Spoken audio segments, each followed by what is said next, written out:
पण त्यानंतर तुम्ही मन येड्यागत झालं मध्ये सुमेध मुद्रलकर नाही का? मुदगलकर हा आणि स्वरांती बेर्डे यासारख्या नवीन पिढीच्या कलाकारांबरोबर काम केलं की आता तो विषय कसा काय हे केला म्हणजे आता तुम्ही वेगवेगळे विषय घेत आलात आता हा जॉनर जॉनर एक वेगवेगळे जॉनर आला तो माझं नेहमी असं मत असतं ना की कुठल्याही कलावंतानी पॅटर्न मध्ये अडकून पुढे नये, बरोबर टिपिकल क्लिशे वार करू नये. तर मला लव्ह स्टोरी पहिल्यांदा करायला मिळत होती आणि ती लव्ह स्टोरी फार इंटरेस्टिंग होती. आमचे संदीप जोशी नावाचे निर्माते मित्र औरंगाबादचे, सॉरी संभाजीनगरचे आमचे निर्माते मित्र आणि त्यांच्याबरोबर कुणाल कुंदकर्ते हे त्यांचे सहकारी पार्टनर. हे दोघेही इतके सेन्सिबल आणि तरुण निर्माते होते. ते माझ्याकडे गोष्ट घेऊन आले.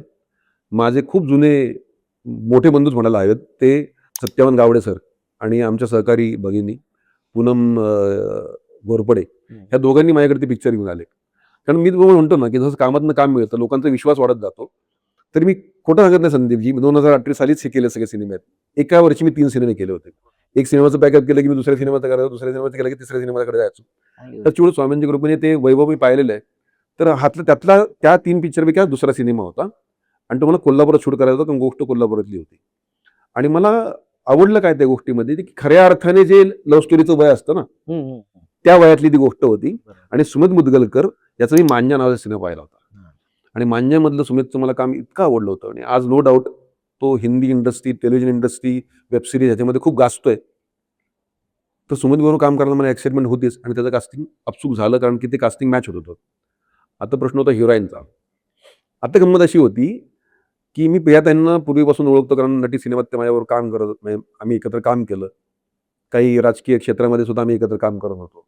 आणि स्वानंदी ही तिने रिस्पेक्ट नावाची फिल्म जस्ट केली होती आणि बोलता बोलता आमचा विषय निघत असताना मी असं म्हणतो, मी असं लव्ह स्टोरी करतो, हे करतो, ते करतो.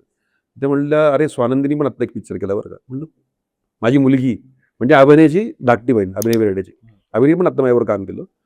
तर त्या मुलीने पाहिलं संदीपजी, आणि मला जाणवलं की अरे अशा कोवळेपणाची ती मुलगी हवी बरं का, जी त्यात दिसते. छान दिसली, फार सुंदर दिसली होती.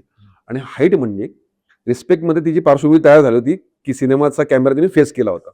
आणि मला फायदा असा झाला की त्या मुलीचं कास्टिंग केलं आपण. सुमेध आणि स्वानंदी बेर्डेची जोडी जमून आली. स्वानंदी लक्ष्मीकांत बेर्डे असं म्हटल्यानंतर मला एक वेगळं अपेक्षा अशी होती ना की यार ही काय करू शकेल, आणि ती अपेक्षा तिने पूर्ण केली. कारण की ते पिक्चर एवढं छान जमून आलं आणि दोघांचं काम जर बघाल ना तुम्ही तर फार कमाल झालं ते काम. आता ती काही दिवसातच OTT वरती आणि सॅटेलाईटवरती येईल टचवूड. तर तुम्हाला ते फार बघायला आवडलं. आणि अशी ती लव्ह स्टोरी जी आहे ना की त्या वयातल्या ॲक्च्युअल मुलांच्या, त्या टीनेजर्सच्या लव्ह स्टोरीमध्ये काय गंमत असते ते सांगण्यात ती छानशी लव्ह स्टोरी आहे.